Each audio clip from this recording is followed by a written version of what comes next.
오늘 우리에게 주신 하나님의 말씀은 누가복음 16장 19절부터 31절의 말씀입니다. 신약성경 123쪽입니다. 누가복음 16장 19절부터 31절의 말씀을 드라마 바이블로 낭독합니다. 한 부자가 있어 자색 옷과 고운 베옷을 입고 날마다 호화롭게 즐기더라. 그런데 나사로라 이름하는 한 거지가 헌데 투성이로 그의 대문 앞에 버려진 채 그 부자의 상에서 떨어지는 것으로 배불리려 하매 심지어 개들이 와서 그 헌데를 핥더라. 이에 그 거지가 죽어 천사들에게 받들려 아브라함의 품에 들어가고 부자도 죽어 장사되매 그가 음부에서 고통 중에 눈을 들어 멀리 아브라함과 그의 품에 있는 나사로를 보고 불러 이르되, 아버지 아브라함이여, 나를 긍휼히 여기사 나사로를 보내어 그 손가락 끝에 물을 찍어 내 혀를 서늘하게 하소서. 내가 이 불꽃 가운데서 괴로워하나이다. 아브라함이 이르되, 예, 너는 살았을 때에 좋은 것을 받았고 나사로는 고난을 받았으니 이것을 기억하라. 이제 그는 여기서 위로를 받고 너는 괴로움을 받느니라. 그뿐 아니라 너희와 우리 사이에 큰 구렁텅이가 놓여 있어 여기서 너희에게 건너가고자 하되 갈 수 없고 거기서 우리에게 건너올 수도 없게 하였느니라. 이르되, 그러면 아버지여, 구하노니 나사로를 내 아버지의 집에 보내소서. 내 형제 5이 있으니 그들에게 증언하게 하여 그들로 이 고통받는 곳에 오지 않게 하소서. 아브라함이 이르되, 그들에게 모세와 선지자들이 있으니 그들에게 들을지니라. 이르되, 그렇지 아니하니이다. 아버지 아브라함이여, 만일 죽은 자에게서 그들에게 가는 자가 있으면 회개하리이다. 이르되, 모세와 선지자들에게 듣지 아니하면 비록 죽은 자 가운데서 살아나는 자가 있을지라도 고난을 받지 아니하리라 하였다.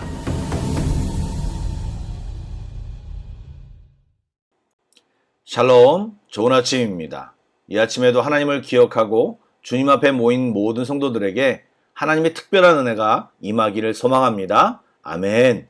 말씀을 나누겠습니다. 지난주 토요일 살펴보았던 앞의 본문에서 재물 사용에 대해 가르치신 예수님의 말씀에 대하여 바리새인들이 비웃었습니다. 그때 그들에게 연이어 들려주신 비유가 바로 오늘 부자와 거지 나사로의 비유입니다. 이 비유는 불의한 청지기 비유를 보충하면서 재물과 하나님을 겸하여 섬길 수 없다는 예수님의 가르침이 이미 구약성경에 담겨있는 원리임을 알려줍니다. 이 원리를 왜곡해 부자가 율법을 잘 지켰기에 복을 받은 의인이며 가난한 자는 불의한 자라고 보는 바리새적 도식이 잘못되었음을 지적하고 있는데, 이제 자세히 살펴보도록 하겠습니다. 예수님은 가진 자와 못 가진 자를 대비시키는 이야기를 시작하십니다. 두 사람의 상황은 극단적으로 대비되는데, 먼저 부자는 자색 옷, 고운 베옷을 입고 날마다 호화롭게 즐기는 사람입니다. 이에 반해 거지 나사로는 상처투성인 채로 배고픔에 그 부자의 집 대문 앞에 버려져 있습니다. 거지 나사로는 그 동네에서 부자라고 알려진 집 대문 앞에서 상에 떨어진 것이라도 받아 먹으려고 갔던 것입니다. 유대인들은 식탁에서 떨어진 부스러기는 부정한 것으로 여겨 사람은 먹지 않았고 개들에게 주었습니다.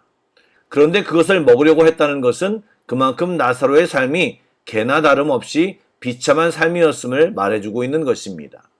또한 개가 와서 그의 상처를 핥았지만 그는 들개를 쫓아낼 힘조차 없었습니다. 이 상황으로만 본다면 부자는 축복받았고 거지는 저주받은 사람입니다. 그런데 잘 보시면 독특하게 부자의 이름은 제시되지 않았고 끝까지 계속 부자라고 불리우는데, 거지는 히브리어로 하나님이 도우신 자라는 뜻의 엘르아사를 헬라식으로 변형한 나사로라는 이름을 가지고 있습니다. 이것은 이 나사로가 하나님께 기억된 자여 하나님이 주목하는 자였음을 보여주고 있습니다. 반대로 부자는 안타까운 모습으로 바라본 존재였을 것입니다. 즉, 성경이 보여주고 싶은 것은 세상의 기준과 하나님의 기준이 다르다는 것입니다. 그리고 한 가지 주목해야 할 것은 내게 하나님이 허락하신 여유로운 것이 있다면 그것을 부족한 자에게 flowing, 즉 흘려보내는 삶은 하나님이 정말 원하시는 것임을 기억하시기 바랍니다. 어쨌든 지금 하나님은 부자보다 거지 나사로를 주목하고 계심을 성경은 보여주고 있습니다. 그런데 부자도 나사로도 죽었습니다. 죽음은 가진 자나 그렇지 못한 자에게 동일하게 다가옵니다. 그리고 이 세상의 삶에 대한 심판이 있음을 말해줍니다. 그런데 주목할 것은 죽음 후의 상황은 이 세상의 상황과 완전히 역전되어 있습니다.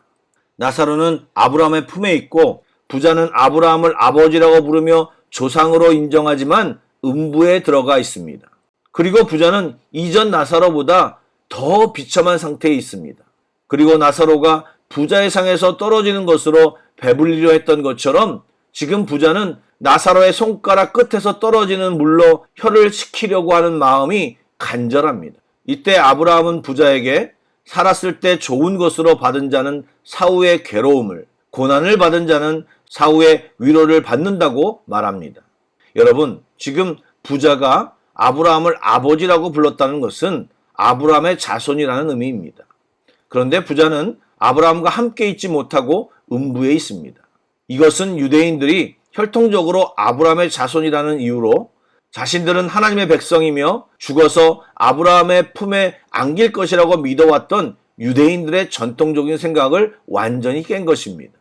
그런데 부자가 유대인임에도 음부에 떨어진 이유는 그가 율법을 따라 하나님과 이웃을 사랑하지 않고 자신의 욕망만을 쫓았기 때문입니다. 말씀을 읽어보면 부자와 아브라함과 대화 속에서 부자는 왜 자신이 음부로 왔는지에 대한 이유를 알고 있는 것 같습니다. 이는 나사로를 다시 살려 자기 형제들에게 보내어 그들이 음부에 오지 않도록 증언해달라고 부탁한 것을 보면 알 수 있습니다. 부자도 바리새인처럼 세상에서 부를 누렸으므로 하나님께 복을 받았다고 또 거지인 나사로는 저주를 받았다고 생각했을 것입니다. 그러나 사후에는 역전되었습니다. 이 비유에서는 죽음 이후에 왜 그들의 운명이 그렇게 결정되었는지에 대한 분명한 이유는 보이지 않습니다. 그러나 분명한 것은 혈통적으로 아브라함의 자손이라고 무조건 구원받고 이방인이라고 심판받는 것이 아님을 밝히고 있습니다. 또한 한 가지 더 알려주고 있는 것이 있습니다. 죽기 전에는 얼마든지 우리들에게 선택권이 있습니다. 자신이 가진 것으로 호화스럽게 살 수도 있고 거지를 보고 도울 수도 안 도울 수도 있습니다.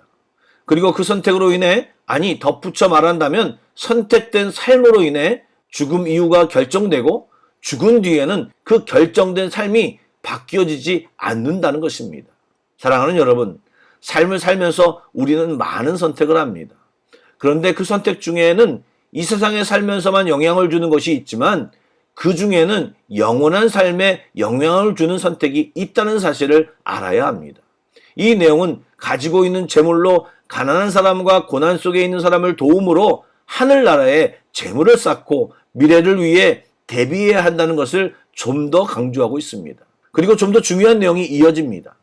부자는 1차 자기 요청이 아브라함에게 수락되지 않자 나사로를 다시 살려 자기 형제 다섯에게 보내어 증언하게 함으로써 그들이 이 음부에 오지 않게 해달라고 요청합니다. 이는 이후 예수님이 부활하신 후에 유대인들에게 나타나셨던 것을 연상시킵니다. 그러나 아브라함은 그들에게 구약 성경이 있으며 성경의 가르침을 듣지 않는 자들은 아무리 죽은 자가 살아나 증언한다고 해도 듣지 않을 것이라고 합니다. 실제로 유대인들은 예수님이 부활하셨음에도 불구하고 예수님의 말씀을 듣지 않았습니다.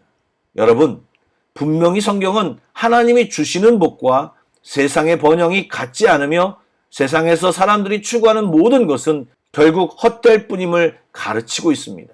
그럼에도 성경을 잘 안다는 유대인들이 돈을 사랑하고 돈이 하나님이 주시는 복이라고 생각하며 하나님의 나라의 가치를 세속적 번영과 같다고 여겨 예수님의 가르침을 비웃었던 것입니다. 이러한 자들에게 영원한 생명이 주어질 수는 없는 것입니다. 주일 예배 때 말씀드린 것처럼 지금 우리는 성령 시대를 살고 있습니다.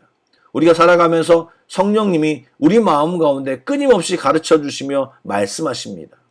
주일 예배 때 설교로, 또 말씀을 읽으며 부딪히는 말씀으로, 또한 양심의 가책으로 다양한 방법으로 주님은 우리에게 소리치고 계십니다.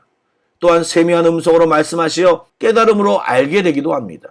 우리는 그것을 인지하든 인지하지 않든 그분의 말씀을 듣고 순종하기도 하고 그분의 말씀을 듣고도 불순종하기도 합니다.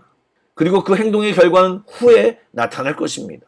그러므로 우리는 주님의 말씀을 분명히 들어야 합니다. 들리지 않고 명확지 않으면 주님 앞에 나와 몸부림쳐야 됩니다.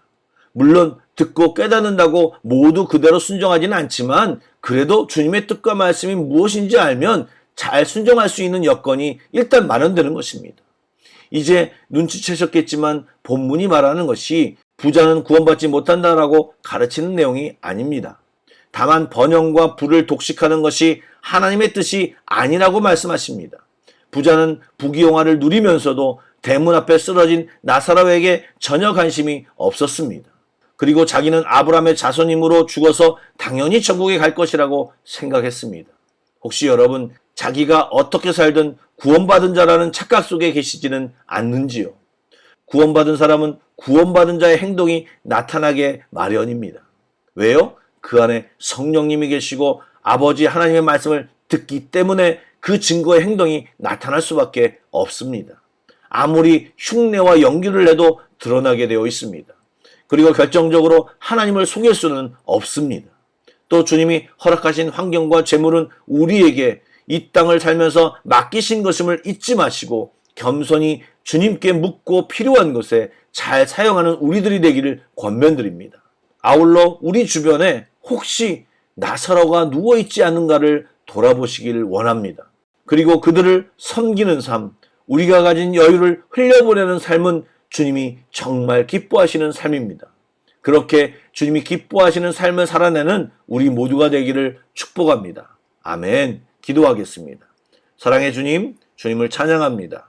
예수님을 믿고 하나님의 자녀가 되었다고 하면서도 주의 말씀을 소홀히 하고 살았던 저희들을 용서하여 주시옵소서.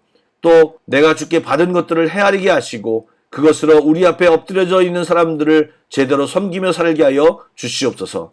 또한 주의 말씀을 잘 듣고 잘 순종하는 삶을 사는 우리 모두가 되게 하여 주시옵소서. 성령님, 우리 마음속에 더 크게 소리쳐 주시옵소서. 오늘도 기도할 때 주님과 깊은 교제가 있게 하여 주시옵소서. 예수님의 이름으로 기도드립니다. 아멘. 계속해서 찬양 한 곡을 묵상하시고 합심 기도와 개인 기도로 나아가겠습니다.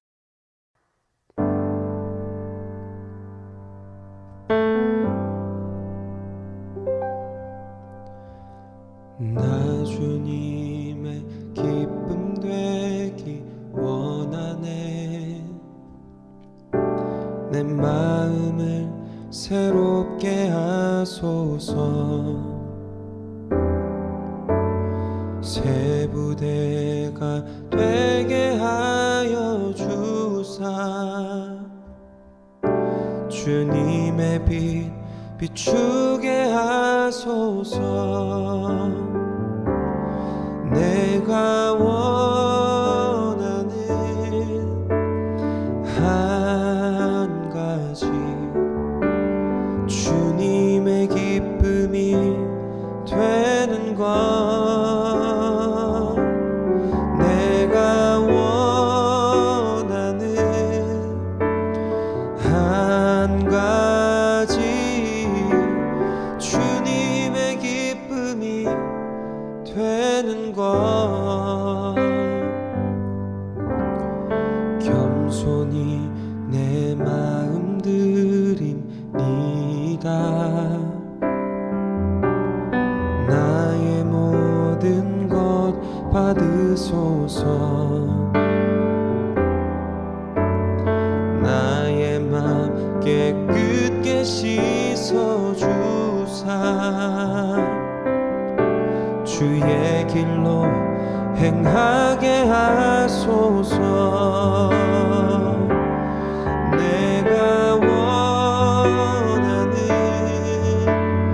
한 가지, 주님의 기쁨이 되는 것. 내가 원하는 한 가지, 주님의 기쁨이 되는 것.